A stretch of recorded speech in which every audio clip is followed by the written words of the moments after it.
इयत्ता 8वी मार्गदर्शिका. आज पाहत आहोत आपण मराठी उपघटक चाललेला आहे. मराठीमध्ये उपघटक चालला आहे आपला विभक्ती 3.6 त्यातला पॉईंट नंबर 1. विभक्ती काय असते तर विभक्ती दोन शब्द एकमेकांना जोडतात, एकमेकांशी संबंध सांगतात, त्यांना म्हणायचं विभक्ती. संबंध सांगत पहा. आता जर वाक्य पाहिलं आपण, बाबांनी मला सायंकाळी बागेत नेले. आता नेले हा काय आहे, त्यांचं क्रियापद आहे, म्हणजे हा झाला प्रमुख वाक्याचा प्रमुख. जसं कुटुंबामध्ये प्रमुख शब्द असतो आपल्या बाबा, तसं कोणी नेले, बाबांनी. कोणाला नेले, मला. केव्हा, सायंकाळी. कोठे, बागेत. कशासाठी, फिरायला. फिरायला नेले, बागेत नेले, सायंकाळी नेले, मला नेले, बाबांनी नेले. म्हणजे या सर्व शब्दांचा कोणाशी संबंध आलेला आहे, नेले या क्रियापदाशी. तर पहा, विभक्ती म्हणजे काय तर वाक्य हे शब्दांचे बनलेले असते. याचा अर्थ नुसते शब्द एकापुढे एक गेले म्हणजे वाक्य तयार होते का तर नाही, तर त्यांच्यामध्ये संबंध दाखवावा लागतो. तो संबंध दाखवण्यासाठी आपण काही प्रत्यय लावतो शब्दांना, त्यांना म्हणतात विभक्ती. ठीक आहे. अशा रीतीने वाक्यात येणाऱ्या शब्दाचा क्रियापदाशी, इतर शब्दाशी प्रत्यक्ष अप्रत्यक्ष संबंध असतो, त्याला म्हणायचं कारक. आता बाबा मी सायंकाळ बाग फिरणे नेणे असं जर म्हटलं तर काही वाक्यात अर्थ लागतो का आपल्याला? नाही. मी बाबाला नेलंय का बाबांनी नेलंय काही समजत नाही. त्यासाठी आपण बाबाला प्रत्यय लावलाय नी, मीला लावलाय ला, सायंकाळ लावलाय ई, बागेत त लागला इथे, फिरायला ला लागलाय आणि नेणे झालाय ले. हे जे मी अंडरलाईन केले शब्द आहेत आता, हे प्रत्यय आहे, त्यांना म्हणायचं विभक्ती. ठीक आहे. पुढचं आता पाहतो आपण. विभक्तीचे प्रकार किती असतात तर विभक्तीचे प्रकार असतात 8. पहिला, दुसरा, तिसरा अशी त्यांना नावं दिलेली आहेत संस्कृत अर्थातून. प्रथमा, द्वितीया, तृतीया, चतुर्थी, पंचमी, षष्टी, सप्तमी आणि अष्टमी न म्हणता इथे म्हटलं आहे संबोधन. संबोधन म्हणजे एखाद्याला हाक मारणे. हाक मारण्यासाठी जो शब्द वापरला जातो त्याला म्हणायचं संबोधन. आता पहा, रामा इकडे ये, यामध्ये रामा या शब्दाने आपण हाक मारली आहे, त्याला म्हणायचं संबोधन. तर विभक्तीचे प्रत्यय गाव या नामाची रूपं त्यांनी दिली आहेत. तर पहा, गाव हा शब्द चालवायचा आपल्याला सगळ्या शब्दांमध्ये. प्रथमा, विभक्ती कोणती? प्रथमा. प्रत्यय येत नाही. गाव एक वचनात पण येत नाही, अनेक वचनांमध्ये पण येत नाही. आणि हे मात्र तुम्हाला पाठ करायचं आहे.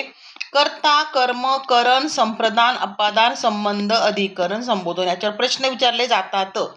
प्रथमाचं आहे कर्ता. दुसरं, द्वितीय गावास, स गावाला म्हणजे स आणि ला हे प्रत्यय द्वितीयमध्ये लागले जातात एक वचनात. अनेक वचनामध्ये पण स, गावास, गावाला आणि गावांना, सला, सलाना. हे झालं कर्म. तृतीय, ने एशी, ने ही ईशी, गावाने, गावे, गावाशी. आता अनेक वचन, गावे, गावांनी, गावांशी. ठीक आहे. नेहीशी, निहीशी. हे पूर्णच तक्ता पाठ करायचं आहे आपल्याला. तृतीयाचं असतं करण. चतुर्थीत स आणि ला लागतो. गावास, गावाला. जर संप्रदान असेल तर प्रत्यय कोणता म्हणायचं? चतुर्थी. आणि कर्म असेल तर द्वितीया म्हणायचं. ते गोंधळ होतो मुलांचा. गावास, गावाला, गावास, गावाला, गावांना. पंचमी, ऊन, हुन, अनेक वचन, ऊन, हुन, अपादान. षष्टी, चाचीचे, गावाचा, गावाची, गावाचे, गावाचे, गावाच्या, गावांची, संबंध. तैया, तैया. सप्तमी काय? तैया, तैया म्हणजे गावात, गावी, गावात. अनेक वचनात पण काय ना गावात. हे काय? अधिकरण. संबोधनला एक वचनात प्रत्यय नाही, अनेक वचनात नो, म्हणजे भावांनो, गावांनो असं संबोधन. ठीक आहे. इथपर्यंत झालंय आपलं. आता पाहायचं आहे आपल्याला मी या सर्व नामाला विभक्तीचे प्रत्यय लागून होणारी रूपे. आता मी प्रथमामध्ये एक वचन मी, अनेक वचन आम्ही. द्वितीय सला, सलाते, हे कोणी? द्वितीयामध्ये मला, आम्हाला. तृतीयामध्ये काय असतं? निही ईशी, नेही ईशी, ई, मी, आम्ही. चतुर्थी मला, आम्हाला. पंचमी माझ्या, ऊन, हुन, ऊन, हुन, की नाही, माझ्याहून, माझ्याहून, आम्हाहून, आमच्याहून. तो आमच्याहून मोठा आहे किंवा ती माझहून छोटी आहे त्यावेळेस वापरतो आपण. षष्टी, हा पेन माझा आहे, ही वही माझी आहे, ते पुस्तक माझे आहे. झाजी जे म्हणजे चाचीचे माझी चालतं. आमचा, आमची, आमचे. सप्तमीत माझ्यात तय्या, आम्हात तय्या, तय्या. ठीक आहे. आता कसे ओळखायचे पहा. विभक्ती कशी ओळखावी.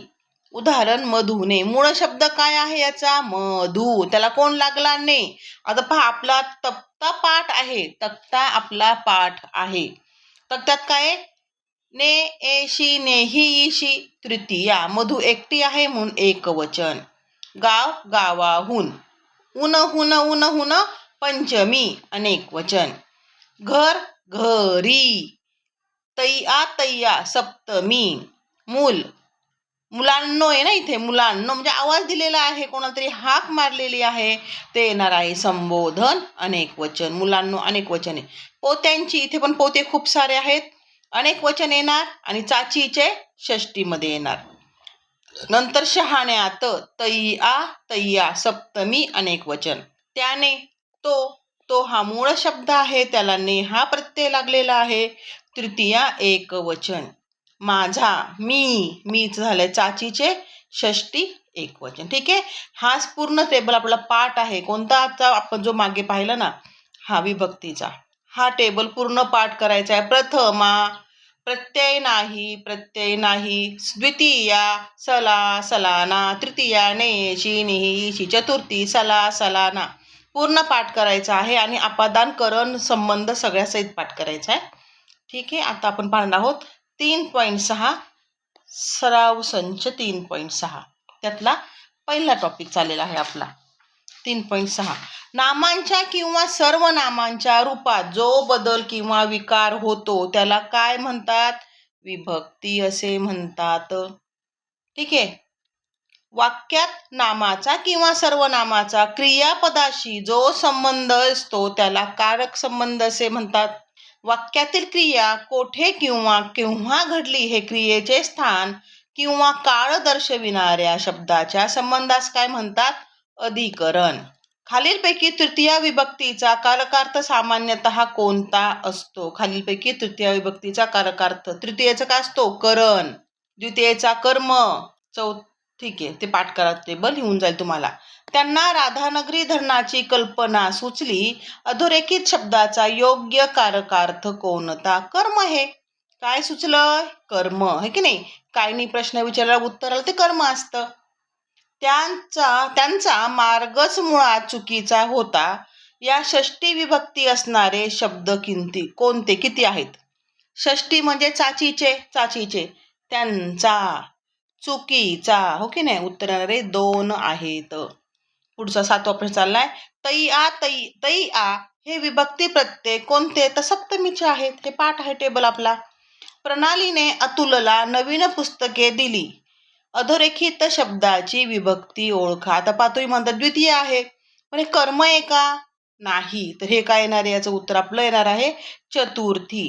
पहा चतुर्थीचं कसं ओळखायचं? देणे, सांगणे, बोलणे अशी जर क्रियापदे आली ना तर त्यावेळेस काय लिहायचं आपल्याला? चतुर्थी. चतुर्थी नसेल तर द्वितीयेला टिक करायचं, नाही तर द्वितीयेला टिक करायचं नाही. द्वितीयेचा कारकार्थ काय असतो? कर्म असतो. इथं कर्म म्हणून आलेलं नाहीये, इथे काय आलेलं आहे? देणे, संप्रदान आलेलं आहे. संप्रदान. ठीक आहे. प्रदान करणे, देणे, हो की नाही. पुढचा प्रश्न. वक्त्याचे मुख्य भांडवल म्हणजे आवाज. या वाक्यातील नामांना किती प्रकारच्या विभक्ती आलेल्या आहेत? चे आला इथं, हो की नाही. आणि भांडवल इथे आवाज दिल्यासारखं आहे म्हणून इथे येणार आहे तर 2. काय उत्तर आहे आपलं? 2. मी आईचे काम उरकले. खालीलपैकी कोणती विभक्ती आली नाही म्हणतात ते? आली नाही. द्वितीय आली नाही. साला, आईला वगैरे असं आले का? नाही. प्रथमा, मी, हो की नाही. प्रथम येणार आहे. तृतीय पण त्याच्यामध्ये येणार आहे. आणि षष्टी चाचीचे. राहिला कोण? द्वितीय. द्वितीय हा ऑप्शन, याच्यामध्ये प्रत्यय नाही. पुढचा प्रश्न, राजाने दप्तर कपाटात ठेवले. आता इथं कोणता प्रत लागलाय, काय करायचं, आपल्याला शब्दांची विभक्ती ओळखायची आहे. नेशी, निही, ईशी कुठे असतो, तृतीयेच्या तक्त्यामध्ये. तो बाजारातून घरी आला, तो प्रथमा. ठीक आहे.